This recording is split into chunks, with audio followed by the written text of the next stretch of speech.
Ladies and gentlemen, welcome back to the DDT Method podcast. You know, every week I sit here and I start talking about how we have this unique audience that we're building because we're marrying the fitness industry and the longevity industries together.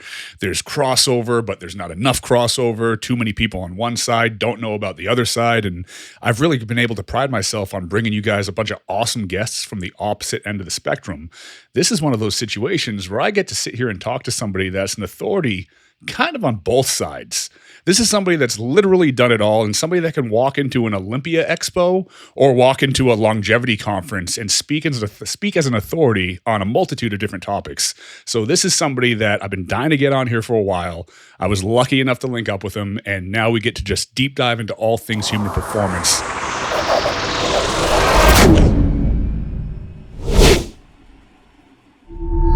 Hey guys, I'm going to interrupt myself really quickly, but I'm going to do it to make two really cool announcements. Announcement number one is we'll be opening the DDT Method exclusive members group. This will be a private community where we can go over things in more detail than we can on YouTube or really any social media platform, going over peptide protocols, overall peptide descriptions and guides, information on how to take different PEDs, utilize them at different times in different courses, and what to do in the background while all this is going on, what type of training to do, what type of diet. This will be an open discussion amongst every badass out there that listens to this podcast and wants to push the limits of their physique and their performance. I'm looking forward to a lot of really cool discussions with a lot of you guys day in and day out, as well as, again, exclusive protocols that I'll be releasing week by week. The other announcement that I'd like to make is that we are launching Real Primal Human. The RPH coaching program is a network of individuals that I've built that are the best and brightest in the coaching industry today, and we'll be bringing you exclusive information as a community and some of the best coaching that you'll be able to find on the planet to optimize your life, from your performance to your cognition to your longevity. I've assembled a team of some of the best trainers on the planet, and we want to help you smash your goals in record time and to do it the right way, taking the bits and pieces of every methodology out there that's intelligently put together and putting together a hybrid methodology that's combining everything that we know works to guarantee you success. Click the link below for more information on Real Primal Human, as well as the exclusive DDT Method group. Chris Duffin, give us a little bit of background on exactly who you are, what brought you to the dance, so to speak. People say I say that too much, but what's your background and why are you so good at everything? Well, that last question I can tell you, and it's not I wouldn't say it's a great, answer to build myself up, but I grew up in a very strange environment and probably came with a lot of baggage as a result from it. Like, I grew up homeless in the wilderness and was seen every type of trauma that you can imagine, been around it, from, human trafficking, drug trafficking, all sorts of just wild stuff, right? Just, why do I say that? Well, where I was brought up, it's kind of considered almost like less than human. We were preyed upon being in this environment that we lived in. And so, yeah, I wanted to probably show everyone that I could beat them at everything, right? So, yeah, I graduated top of my class. I got a full ride academic scholarship, was a state level athlete coming out of high school, and, had some rough stuff. So I ended up taking custody of my sisters, and I raised all of them to get them out of the environment that I was in. But then I just continued that path. I'm just like, I need to be more intellectual. I need to be more physical. I need to be the best at everything. And it was just a driver of me. A driver, like I said, not a great story, but driven by insecurities, right? I'm realizing that as I'm approaching 50, that was the driver. So yeah, I'm wearing this Grand Gold shirt on. I'm the only human that squatted 1,000 pounds and deadlifted 1,000 pounds, and I did both for reps. I was number one ranked powerlifter in the world for 8 years straight. I was an executive turnaround expert for 20 years in aerospace and automotive. Actually just went back and did a stint in that this last year after exiting the fitness industry for a brief time before I said, I need back in. So yeah, that's it. And then it's just within that, it's been a deep dive. So yeah, I've got a master's degree. in business administration, 2 engineering degrees, and I did about 10 years clinical continuing education around developmental kinesiology, neurology, and all that stuff. And I got involved in the nutraceuticals and peptide space early 2004 was when I got exposure to peptides and started doing a lot of recovery protocols and stuff around 2010 for folks. People knew who I was around that stuff.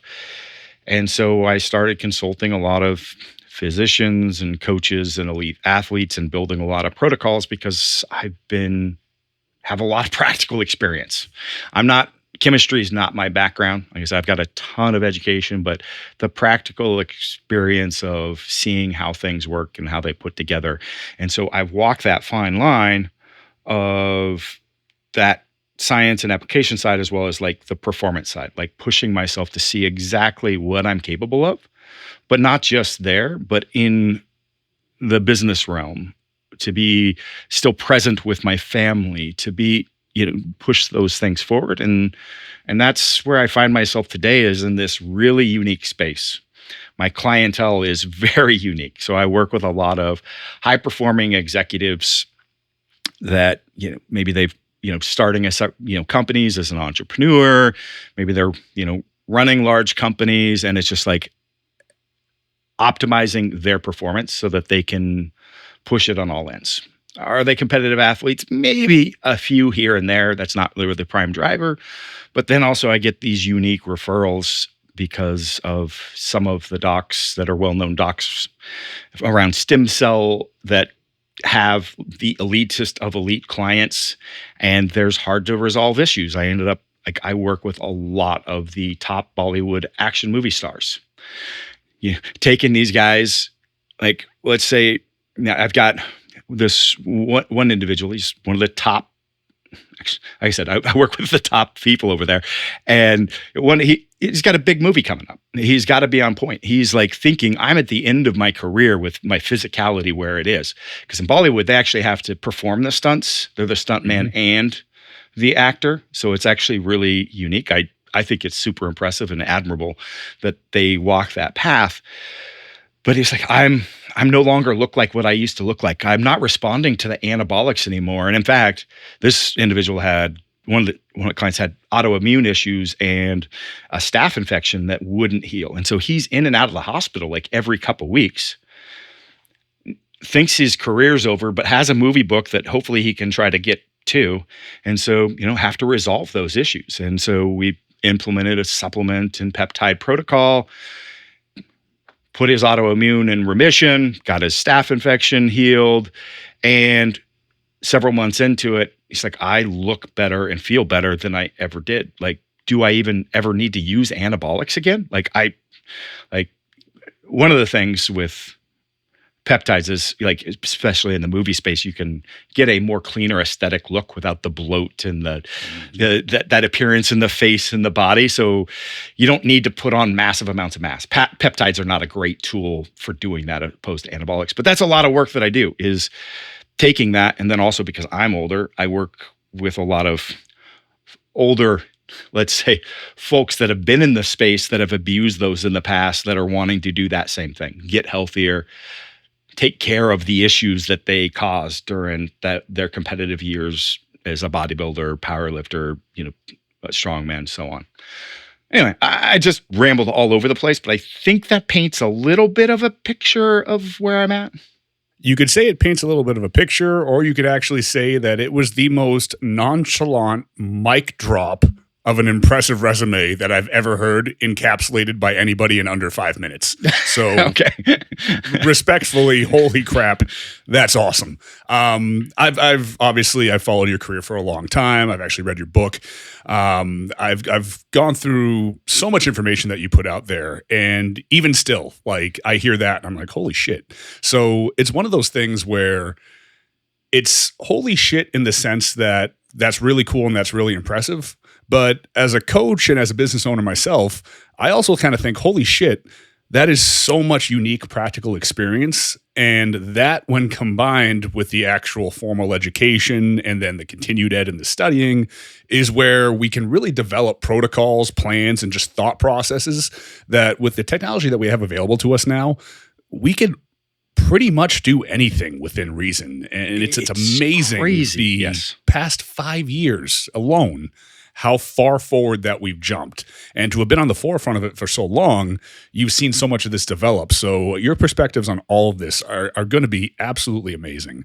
And where I want to start is not necessarily where we would always start, because maybe you could make a case for let's talk about basic foundational stuff and let's build our way up. But we'll be honest, it's social media. People want to hear some sensationalized stuff. So we can kind of work in reverse a little bit here, and we can talk a little bit more about peptides.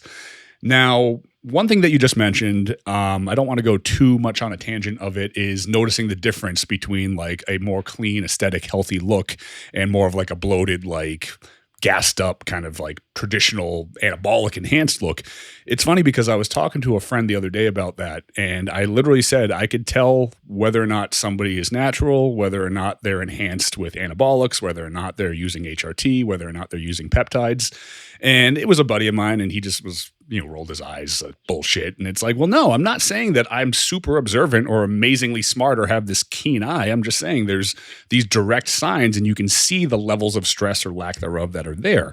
So now we have all these opportunities to do all these things. And maybe with peptides, we can't quite yet walk around at 320 pounds at 5% body fat yet, but we can still achieve so much that was close to impossible, especially now that we know how to optimize them. So backing up and looking at the avatar of one of these high-level individuals. So we can say Bollywood actor, we can say business owner, we can say executive, or we can just say the guy or girl that's going to the gym that makes good money but wants to make more, is pretty strong, is pretty jacked, wants to be bigger and stronger, maybe they want to look like a cartoon character. Maybe they want to look like a superhero. Maybe they want to just push the limits of that. And let's assume that they're doing everything pretty okay. They're doing, all the basics are covered. They're achieving a lot, but they want to get to that next level. They want to be that super achiever. They want to do it all. They want to have it all.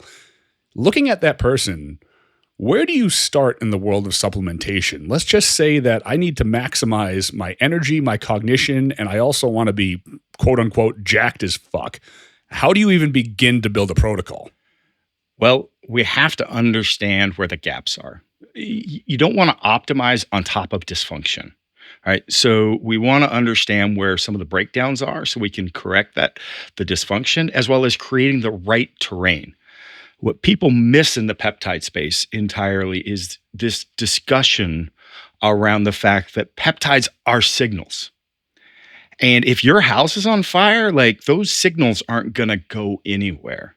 Like your body, the cells are not going to reply to that. So creating that environment, and that's where a lot of other modalities that I play with work on optimizing that. And so we can talk through some of those, and it starts sounding a little complex. And yeah, I'm not answering your question directly, but I will, because we'll just create some avatar scenarios to walk through. All right. So yeah, we don't want to, we have to fix dysfunction first. So one of the things is looking at blood work and finding out what's the status. Like if we've got metabolic dysfunction, if we've got cellular metabolic dysfunction, those things we're going to want to start playing with cleaning up. So, most of my clientele, 40 plus, 50 plus, 60 plus in that realm. So we're going to work on trying to reset some of that. So typically, with a high performer, they've been pushing things. So you may have some adrenal fatigue due to the high level of stress of running a business. They probably have been exposed to a lot of fluorescent lights, been indoors, like they're getting older. They haven't eaten well or had good sleep habits. Like those are going to start, and you should be able to see some of that on their blood work. But at other times, you may not. Let's take an example. Actually, just this morning, I was speaking with an individual, 29 years old. Blood work looks phenomenal. Keeps tearing his pec. We start talking through things, and it's like, oh, he's had a history of recurrent infections. He's, in addition, held a second job as a bouncer, and so since he's 21, and he's sleeping 6 hours a night. Like, all right. We've got consistent brain fog that's been interfering with him now for a couple years. Okay, we probably with that individual have some mitochondrial dysfunction, but it's early enough that we're not seeing those markers roll over into, enhanced A1C, high blood glucose. Well, he had the high blood glucose, and A1C wasn't where we'd want it to be, and his testosterone was crashed as well. So starting to have some indicators already at 29, right? So how do we address that? So cleaning up those signals. Well, this is one of the reasons that like so many people are seeing such great success, honestly, with GLPs, like retatrutide, tirzepatide, so on, is the anti-inflammatory effect of those compounds. The effect on cleaning up some of the metabolic dysfunction. If we can get them being able to have that metabolic flexibility where they're at a cellular level, they're switching between oxidative phosphorylation and glycolysis and back and forth as appropriate. We're getting inflammation down. Now those signals are going to start coming through. It's not just the fact that it's stimulating that weight loss and reducing the appetite that I think that people are seeing some of those results, and that can be a great way, right? But this is why many of the healing blends, and I'm going to toot my horn maybe here for a second. Like I'm assuming your audience or you are familiar with like the Glow or the Clo blend. You got BPC, TB, and then you've got GHK, then you've got KPV. I was pushing those blends as like those blends are basically copies of the protocols that I was putting together 10 or 15 years ago. And I had one of the most popular, influencers in the peptide space. I was on a podcast with him and then had a follow-up call like 5 years ago.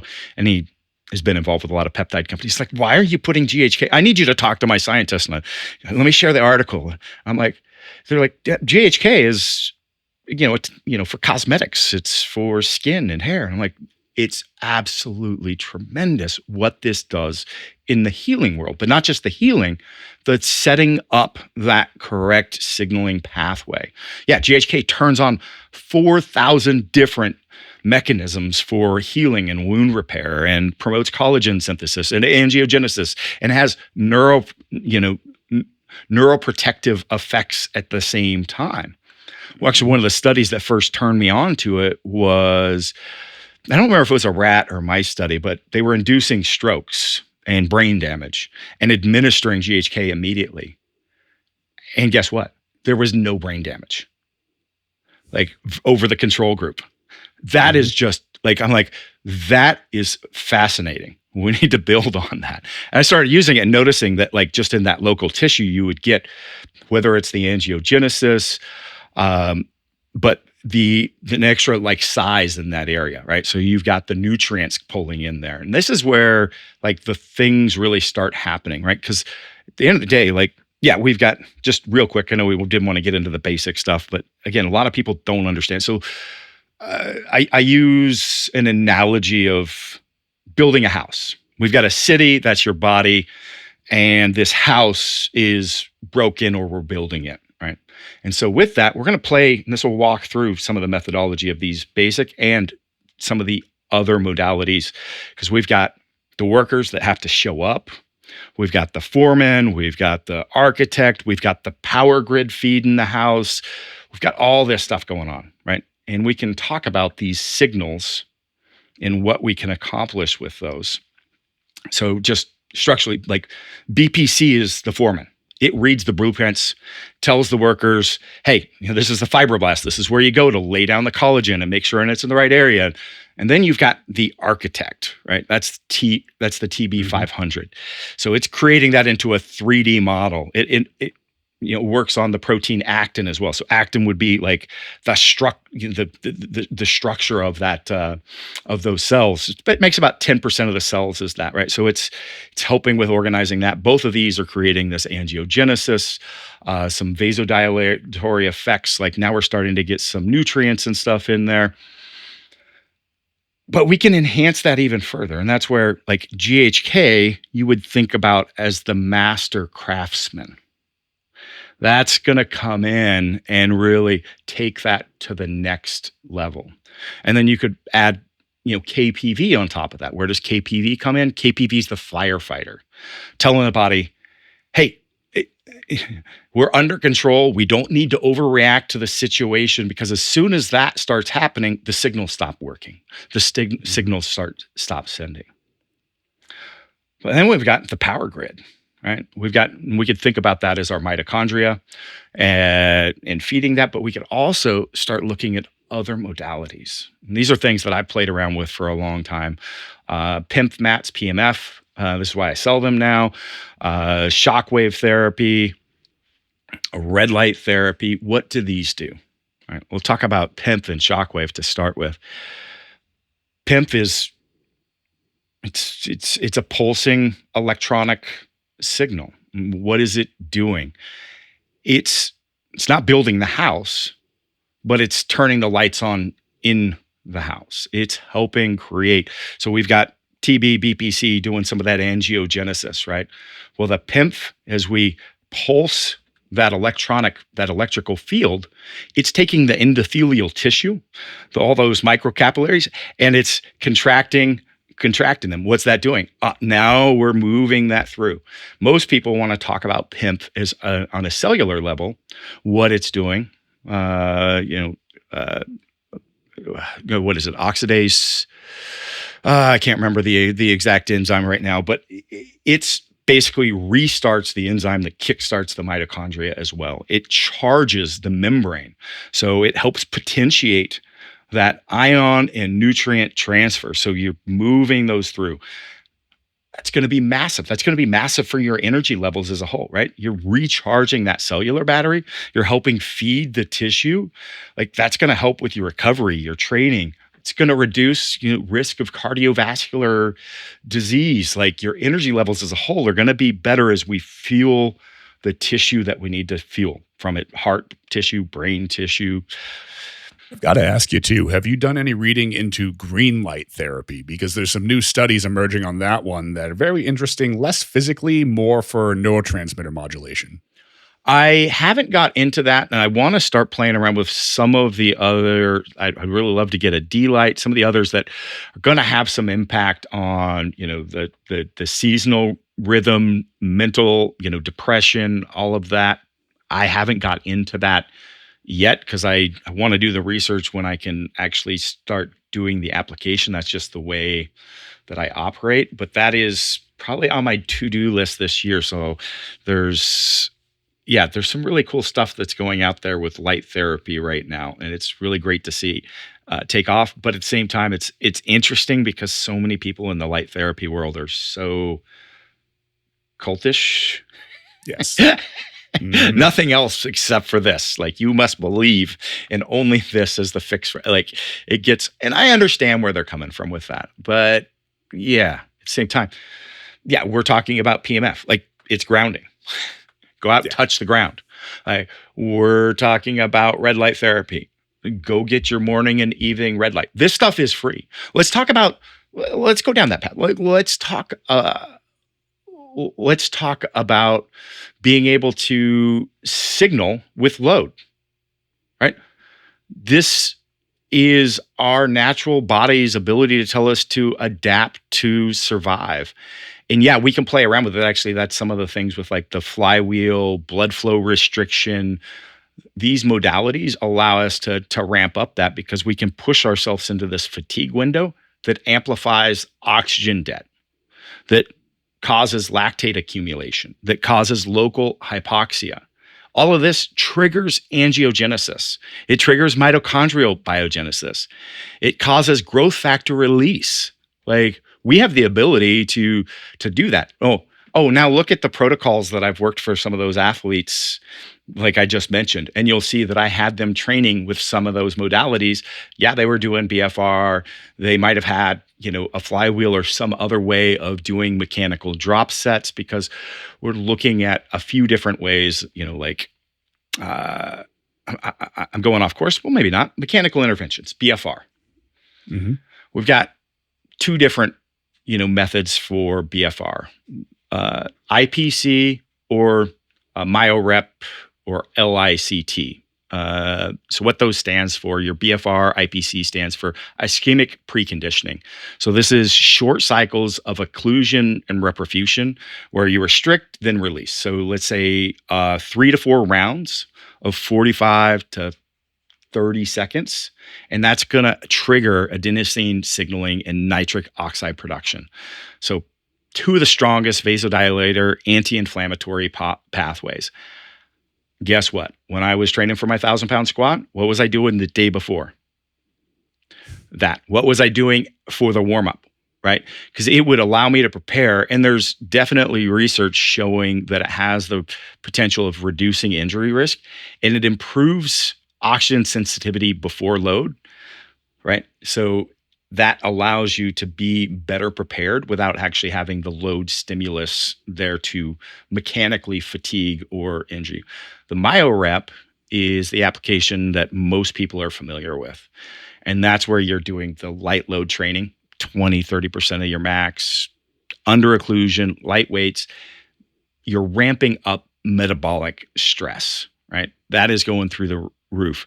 That restricting that venous return in the high intramuscular pressure drives mTOR and activating IGF-1 signaling.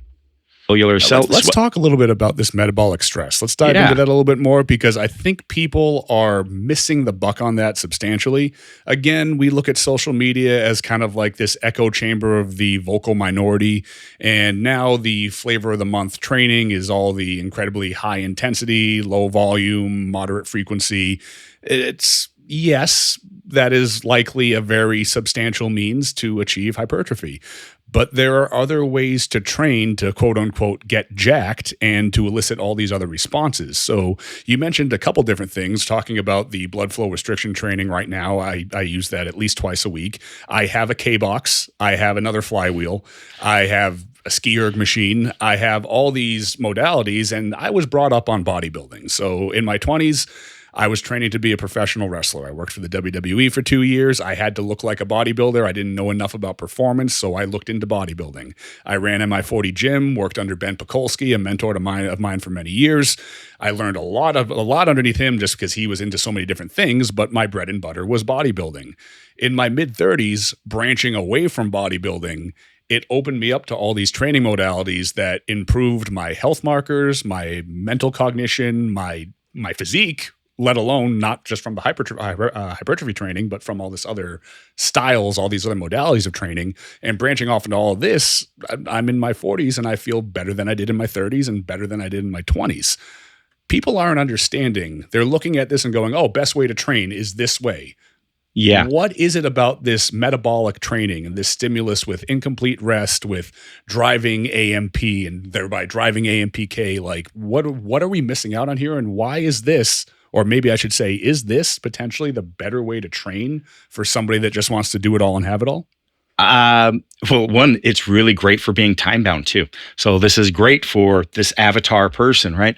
And it's great for this person that wants to add some muscle too, right? Because we just talked about how that's going to drive mTOR and IGF-1 response. Well, combine that now, because you've created this environment where if you put those amino acids and that protein and carb mix in right after, we're going to be able to drive that. And what's one of the most powerful, like IGF-1. I want to talk about growth hormone releasing peptides, but at the end of the day, what are they doing? Like, even if you're using exogenous GH, like, it's still processing through the liver, and then IGF-1 is coming out, and IGF-1 is the one that's then doing the driving of either healing the tissue or growing the tissue. But yeah, you're right. You mentioned AMPK. Right. So this low intensity continuous training under this restriction, like it could be aerobic work with the blood flow cuffs. It could be going for a walk, cycle. That's actually what I just did that's what I do in the morning. I do my BFR on the bike. I just started it again a couple of weeks ago after a big break. And oh my God, after the first week, I'm feeling amazing. Like my endurance capacity is just blowing through the roof. Now, I am combining some mitochondrial peptides with that, and I'm doing it I want to talk about that. But that signal shifts from the anabolic to metabolic. You're driving AMPK and PGC1 alpha. Those are the two main regulators of mitochondrial biogenesis and energy efficiency. So that low intensity, you're building endurance and oxidative capacity at a cell level. So that is going to combine great with MOTS-C, SLU, PP332, those ones that are really popular right now, right? So yeah, that's going to be great. Now you could combine that, with some electrical stimulation too, in high intensity bursts, trigger calcium signaling, reactive oxygen ROS mediated adaptation. So that mild oxidative stress is actually going to tell your muscle to adapt faster and become more resilient. So these are ways that you can manually, like, peptides are signals. And I just walked through this whole exercise was to walk you through the fact that we can actually send these same signals mechanistically. Isn't that cool? And so I want to say that is why, like, the products that I created, like, I hope anybody that's following this, that's familiar with my career, knows my designs, my patents, my things around the product nature of that. They were leverage-based tools that allowed mechanical drop sets or allowed us to push into fatigue by being able to maintain positions further and not potentially create those injury mechanisms in us to drive into these states. And then the supplementation, I think the Vasoblitz, combining that with creatine, I really want to get into GAA as a combination now as well. I just got some quotes on the Raws for that. It's truly fascinating how all of this pairs together. And that's why I'm getting into where's this peptide come from? Well, it's always this thought everything that I've developed has always been developed in this same theory of thought. So yeah, that's going to drive that. Now, back to our body build, how do I get jacked with peptides, right? They're not as great for that. But if I wanted to go down that route, I would probably be doing IGF-1 and maybe pairing that with PEG-MGF or IGF-DES. That's going to be direct pathway. Now, those IGF receptors, I have found, because this is actually where I started in 2004, was with IGF-1, LR3. And that's how I got started, was in some deep forums with some people that were actually involved in the research side at that time. And yeah, I don't know. That's how I got here. But those receptors downregulate really fast. And the most amount of those receptors are in our gut. So the protocols on it get a little complex, but at the end of the day, it gets really simple. All right. So 25 mcg seems to be a really great dose to be able to absorb, particularly if we've upregulated the tissue. If you haven't, maybe it's half of that. By upregulate, I mean train. And it might be a nice set of push-ups. Hey, it's an on and off day. But training, it would be immediately post-workout, doing 25 mcg split one side and then the other. Now, you do have to reconstitute with acetic acid because it's going in the muscle and we're trying to build muscle. I wouldn't recommend injecting an acid, so you're going to want to backload the rest of that syringe with bacteriostatic water right before administration. Like I said, that's where it starts sounding like, it's getting really complicated. If you've had an immediate injury that you're recovering from, it would be a completely different protocol. But for a more continuous use, I won't get in deep dive on the IGF and all the different cycles based on acuteness of injury. Let's just go this sample. That'd be like every third day. 25 mcg split bilaterally, putting that, into that muscle. And then, on a day, one of the days in between, doing PEG-MGF. 100 mcg split bilaterally, again, post-training or some sort of mechanical upregulation of the tissue signaling, and boom, now you've got, pulsed, 4 days out of the week, 5 days out of the week where you were administering some level of IGF direct. That's going to be big for being able to put that on. Now, is the MGF working on proliferation of stem cells or satellite cells in the area, and that's why they pair together? How do those two end up working together? Yeah, they work a little bit different. I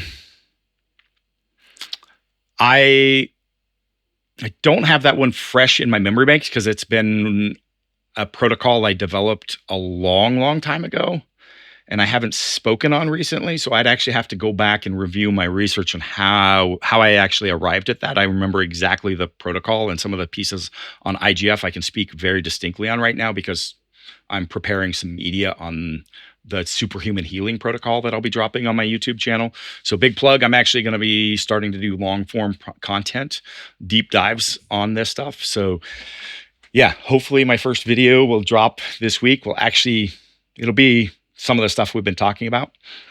That's why I've been very cool. And we'll able to link dive over to really that fast here as well. into some of these topics like the BFR. I wouldn't normally be able to drive into exactly, it's PGF, PGF alpha at the same time. Like I wouldn't be able to drive that fast into some of those discussion points, but I'm in the middle of refreshing my research on a lot of these topics. And I haven't got into that protocol yet. Well, speaking in generalities with it, just kind of going back to some of the stuff that you said before, we have these two things that are working on a level of satellite cell and stem cell proliferation. And then before we've talked about modalities that will do similar things, such as blood flow restriction training, which definitely drives up localized stem cells. And then the red light therapy, which drives the release of endogenous stem cells. So this just seems to me like a situation where we're not even mentioning this as a specific protocol. I'm just listening to us talk about protocols and then thinking, well, wait a minute, this does this. So theoretically, could I leverage the morning red light alongside the GHK copper to enhance the absorption of the red light and thus enhance that cycle of stem cell release, utilize the IGF, the MGF, and then from there, if I train a few days a week with blood flow restriction training, I'm driving up localized production. You're getting more. it. Yes. To me, this seems like stacking modalities. So that gets super powerful. Now, if we're going back to like our avatar person of, and I want to get to the BFR and the mitochondria because that'll tie into the avatar person. I mean, just really basic.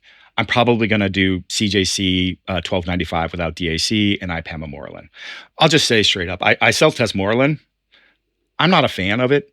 I know everybody, it's FDA approved, it's hot, whatever. I see I see issues, and I see CJC being more powerful at the end of the day, but particularly like with perimenopausal or menopausal women, I see a lot of water retention. I see this elevation with Tesamorelin in a lot more people of the sympathetic nervous system. So then it thus interfering with sleep. The IGF-1 release, it's strong, but it has this more negative effect on glucose levels more often than not, where CJC doesn't do that. So, and a lot of times the injection is painful with Tesamorelin or causes some, more post-injection site issues. Mm-hmm. So if people want to buy Tesamorelin, I sell it. And it's still a great product and maybe one to cycle into, but it's a GHRH, so it's stimulating that the hypothalamus. We want to combine that if we want to maximize that pulse with peptide that's stimulating the ghrelin receptor as well. And so CJC 1295, because again, I want that shorter. I don't want to extend the pulse. I don't need the accumulation. I want to time it with our circadian rhythm and be able to do a multiple pulse if I need, right? It's going to get really clean, nice growth hormone pulse. Do it 5 on, 2 off. Boom, you can run it damn near continuously, with that. It's just a great adjunct, particularly if somebody's older. Like if I've got a client in the 20s, which I don't have a lot of, like may not be a route unless they're trying to do an enhancement. Like they haven't had a degradation in, pituitary output yet. That doesn't necessarily start. But if I've got somebody that's 60 years old, we're just adding that into the protocol generally, right? Mm-hmm. Very low side effects, and it's just going to help with everything related. And then it's also going to indirectly, increase some IGF levels as that converts in the liver, the extra, growth hormone that we have released, right? But I did want to make that note on, not a fan. I don't carry MK-677 just because I think it's a poor choice unless you're a bulking bodybuilder that has something in there as well to help control some of that potential metabolic damage that may happen, because it just over and over again drives issues with blood glucose. Like it's just not worth it in my opinion. Yeah, it does. It's a strong, and there's I'm not saying there's not an application for it, but for the people that I work with, it just doesn't make sense. So those are two that I really try to stay away from. Now we're talking about BFR, mitochondrial biogenesis, and again, we've got that degradation or potential repair that needs to happen. So we're using the CJC and Tesamorelin for, again, the high stress that may have developed. So we've got, maybe some we're trying to stimulate that endocrine system through improving the pituitary. function, but we want to affect the cell level, the mitochondria as well. So I'm really loving, and so are the folks I'm putting on, SS-31 and MOTS-C. I know a lot of people mix them on low energy days, high energy days, but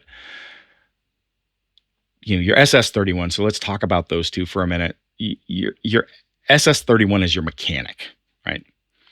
So we've got the power plant, and we need to go in there and physically like repair the plant, like get it functioning right.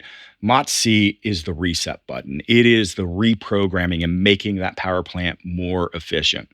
We've got PEMF like helping those communication lines fire and run to the home. Just getting back to our base analogy again. And that MOTS-C, so you may start with like, hey, we want to fix dysfunction first, right? So if I've got a client where I suspect that, we may start with SS-31 up front, then pair in MOTS-C, and maybe continue to do both. But doing the SS-31 in the evening, like 5 milligrams, and then 5 milligrams of MOTS-C in the morning, so you're still the same day, but that repair recovery overnight, waking up and just feeling great, and then now adding the MOTS-C at a smaller pulse. So instead of taking the 2 or 3 time a week injection, breaking that up into a multiple, 4, 6, 7 days, doing the SS-31 and then pairing those morning and evening. Have you tried that? I'm actually doing it right now. Okay. Humorously enough, we did not talk about this prior to the podcast, but I came off of about a 4-month go at varying doses of SLU PP332. That's a whole other discussion. I'm sure we'll touch on it, but that's the high dose versus low dose. I respond great to 500 micrograms. I pushed it up to 4 grams. I felt like I was just wired and about to run through a wall. I backed it off to 2 grams. 2 grams felt like a lot, but it was manageable. And at the end of that course, I figured, all right, this is making everything basically work harder and faster. I want to make everything more receptive. So I switched that out, took about 2 weeks off, went into MOTS-C from there at 2 milligrams per day in the morning, 5 days a week. And then I added in 2 milligrams of SS-31 in the evening, 5 days a week, with the thought process being the SS-31 will gradually drive up because truth be told, I own 3 fitness-based businesses. It's been an incredibly lucrative year, which is amazing. First world problems, but my training has taken a back seat. So I've been doing a lot of recovery modalities, but a lot of cardio, 2 days a week of lifting, usually just high intensity, quick bursts to get in and get out. I was using the not the SS-31, the SLU PP332 and some occasional 5-amino 1MQ to drive AMPK when I was outside of my training sessions. My blood work's phenomenal. I was getting leaner rapidly. I was also using a dose of retatrutide as well. And then now that I have the time, things are leveling out. We're launching a couple new platforms, and I have a team that I can trust. I can get back into training 5-6 days a week. I'm not going to dive right into it, but I'm keeping my 2 strength-based days. I'm jumping back in on the other days. I'm doing quick 20 to 40-minute workouts. I have my whole gym in my garage where I'm just driving up systemic metabolic stimulus. I feel that in that case, I don't need the AMPK-driving supplements right now. There's no need to double down. I'm going to focus on all the ROS that I'm going to accumulate from going from 0 to 100 miles an hour in training. MOTS-C for efficiency, SS-31 for recovery. I'm leveraging in a high dose of carbon-60 to act as a superoxide dismutase and pull off some ROS. Yep. High dose glutathione as well. KPV just came into play this week. So now it's about driving and ramping up, titrating up recovery compounds while I titrate up my training to drive AMPK through training. And then a little bit of growth hormone added in now just to drive that more of like that rest and recovery, almost an mTOR response overnight, just before bed, paired up with the SS-31. So, and if there's anything in there you could chop apart and tell me to do differently, I'm open to it. That is absolutely wonderful. I really want to get. I did a podcast with one of the carbon 60 companies. I still need to publish that. I'm still not convinced of its regular application outside of a window when we've got some issues where, I've got some clients using that, we've got some disease type situations and we're trying to maximize as much antioxidants as possible. But I'm still not convinced it's not too powerful and isn't going to mitigate too much. So that would be my only hesitation, because you appear to be very healthy. Right. And so I don't know. I that would be the only one that I question. I don't have an argument around that right now. I do remain cognizant of stuff like that, and even the SS-31 to a degree, because my thing with that is optimizing cellular function and mitigating ROS for recovery. Amazing, but you need to be in a state where that ROS is accumulating to drive that oxidative stress. Because if it's not there, if there's no reason to do it, I'm just over recovering. To me, that I don't know if this is actually a thing that could happen, but if that interrupts the entire process of mitophagy, am I then becoming less efficient at recycling my own cells? Mm-hmm. How does that cascade into the senolytic process? Now, can I no longer get rid of damaged cells? Am I just going to all of a sudden grow turbo cancer? Really a reach, I know, but mechanistically, it's something that I think about, and you don't want to overdo anything. So to me, that's why that line has to be drawn. Yeah. Yeah. So I don't have, but everything that you're doing, I love. I mean, it's tied almost entirely with everything I've been laying out. And I'd love to hear more about how this pairing of because I've got several different people working the SS-31 and MOTS-C on that daily, offset. And so far, the feedback has been really great. I'm loving it. It's amazing. I'll keep you updated too as I titrate up. So I'm going to push it at least the SS-31, I'm going to push pretty high. Yeah, I've been just absolutely loving that. And then, the 5 amino, great choice as well. I'm a huge proponent of driving NAD recycling over, administering NAD. Not saying that I don't use that, and I use that with clients, but again, understanding why and where we're putting that intervention in, because that gets back to, not quite the methylene blue discussion, but at the same time, like the best process is to be able to drive that ourselves, then potentially feeding those cells that are at end of life that are going to be the hungriest and going, and you feel great because but they're the ones sucking that up. Again, do we know exactly that's happening? No. But that is a concern and it makes logical sense. And there's a time and place, I think, for administering those. And the 5 amino is going to be great. I usually also I like to mix TUDKA when I've got 5 amino, just helping restore that protein synthesis, hormone metabolism, reducing any endoplasmic stress. Like that makes a lot of sense. I'm a TUDKA 24/7 365 proponent, so every now and then I'll pull it out and just supplement with heavy bile salts, which I know is not the same thing, but just to kind of give that a break, restart processes. There's really, shy of my testosterone replacement, there's nothing I like to be on 365 like all the time. Yeah. But TUDKA, to me, it was kind of a no-brainer because your liver has to process so much stuff. And, I generally have both, like AST, ALT, looking at it specifically to the liver, more systemic, and then GGT and everything like that. My numbers are always pristine. So it's like I don't do a lot that can mess with them. Yep. And I'm obviously drawing my blood when it's not influenced by heavy training. But situationally, it's outside of general health for it. I think too many people like to deploy liver assistance when there's liver damage, as opposed to being cognizant of the fact that your liver is metabolizing so much stuff that we need. Mm-hmm. So why don't I want that to be A, better, and B, I want to be cognizant of the fact that just by the things that I do, the things that I take, the way that I train, my liver's working harder than most people's livers. So why wouldn't I want to just do a little bit of something that's non-invasive to make it more efficient at what it does? Yeah, I want to do a video talking about those supplementation to build the responsive cells. Like some of my go-tos, fatty 15, cell membrane integrity, resilience, reducing inflammation, healthier signals, insulin resistance, senolytic, it works similar to rapamycin, TUDKA, butyrate or tributyrene.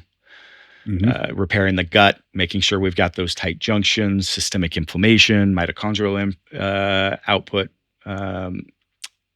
Alcar, big one. I'm a big proponent of the injectable, but the oral works. Creatine, magnesium L-threonate, NAC, glycine, phosphatidylserine, another unique it's phospholipid, so it's going to help with that membrane fluidity, that receptor sensitivity, cortisol regulation, cognitive function, cellular communication. Those are going to be some of my go-to to enhance that environment that I'm talking about for signaling. Not necessarily everyone for everybody, but those are like some of the pretty common ones that I'll use to make optimize. Well, so many people are so quick to say, what's the strongest signal in that? What's the best peptide I can buy? What's the best drug I can add in here? But we need to provide the actual raw materials. We need to provide what the cell needs to actually function properly, because it's essentially, if we want to contribute or compare it to something that was a little bit more commonplace years ago, I mean, you don't just blast the gear and then not train. Like, you have to do everything. Yep. And you can make that same analogy for the peptides, literally with the training part of it, or you can look at it a little bit deeper and say, you need to have the raw materials. You need to train. You need to eat. In the case of what we're talking about right now, you need what the cells need to function. You need things like sunlight. You need things like the red light. You need things that actually fuel the cells the way that we were intended to actually drive them, not just a drug. And peptides are amazing, and peptides are safe for the most part, but they're drugs. Mm-hmm. So if you just jump to drugs without everything else, you're no different than the guy that wants to take a gram of tren and just not train. It's literally something that you want to put in there to enhance a process that you should already be addressing. But that house analogy we've been working with, right? You got to have the lumber. Like, you can have that foreman there directing the crews, but unless they've got the aminos, unless they've got the collagen to lay down, like, you need that raw materials for those signals to work with. It's just plain and simple. 1,000%. There's so many different ways that we can branch into different facets of this. But what we've really broken down today is going over for a high achieving individual, how to pair these things together. And what it really comes down to in a lot of cases are optimizing cellular health, optimizing everything going on in the background, low inflammation, make the signal clear, let the signal go where you want it to go, reducing anything that's causing that systemic inflammation or any of these problems, and then looking at things and building them from the ground up, pairing the right training modalities, pairing the right biohacking tech and longevity aids, or just simple things as well, such as grounding and sunlight and everything like that, because the biggest thing that I think can help people move forward in this and really understand it is when you understand at a cellular level how everything works. What is the electron transport chain? What is going on? Why are we trying to grab all this acetyl-CoA and pull these electrons? And how do we get the photons that help move the electrons? And what happens to a loose electron? And what do we have to do to get rid of that? And what's it doing? And once you understand all these things, you can look at these substances and you can go, oh, this does this. Oh, cool. Then this will happen. And then we don't have to go by, well, Reddit said that this one makes you leaner and this one makes you faster or whatever it might be. It's, oh, this is spinning this faster and this is transporting this to there. And to me, it's fascinating, but I understand that it's tough for people to really break into. We have so many different directions that we can take this, and I definitely would love to continue this on another episode, but I want to be respectful of your time. So kind of putting a bookmark on it right here, let's say, because we need to have you back on the show. I'm going to flat out say that, because there's so much more that we need to dive into on this.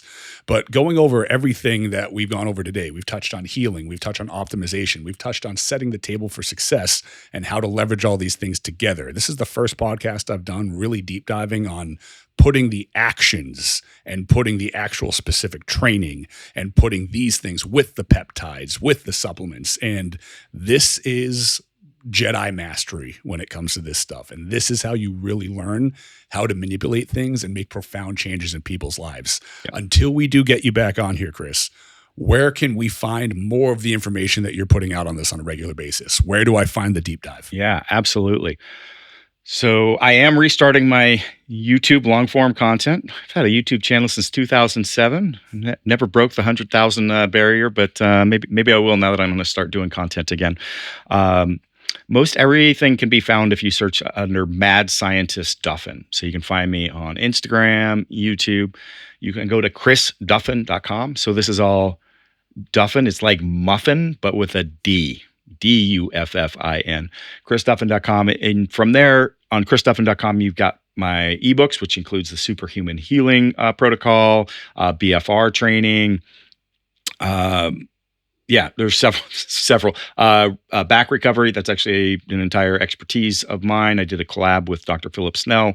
That's a multimodality collaboration. I've got my friend Stu McGill coming on the podcast again here shortly. But chrisduffin.com, there's links to my peptide site, which is a separate site just to ensure, if that ever goes down, I don't lose everything. So that is the Enhanced Executive, but there's links there. So if you're interested in my coaching services or buying peptides from me, I've worked with the suppliers for a long time, and I do third-party testing on everything when it gets into the U.S., as well as the watching the testing that's happening at the lab. Pretty straightforward. We've got the SLU product, which we run in CGMP facilities here in the U.S. All that is on there. So PEMF mats, red light, that's all on chrisduffin.com. So I think everything's there. There's also a link to my free education platform where I've got tons of articles in a forum. It's all on the school platform. And then behind that, if you did want to pay $29 a month, I've got 1,800 videos, 350 hours of lecture around human mechanics and movement principles. We didn't touch on that, but that is a very significant background of mine is around biomechanics. That's actually where my patents and awards, scientific innovation, all that sort of stuff falls in the biomechanics realm. Amazing. Everybody, I highly encourage you to jump into this, and we will get Chris back on the podcast. I don't care how many PEMF machines I have to buy to persuade him. I'm going to make it happen. Ladies and gentlemen, thank you so much for your time. Chris, thank you for yours. This has been the DDT Method Podcast, and we'll see you next time.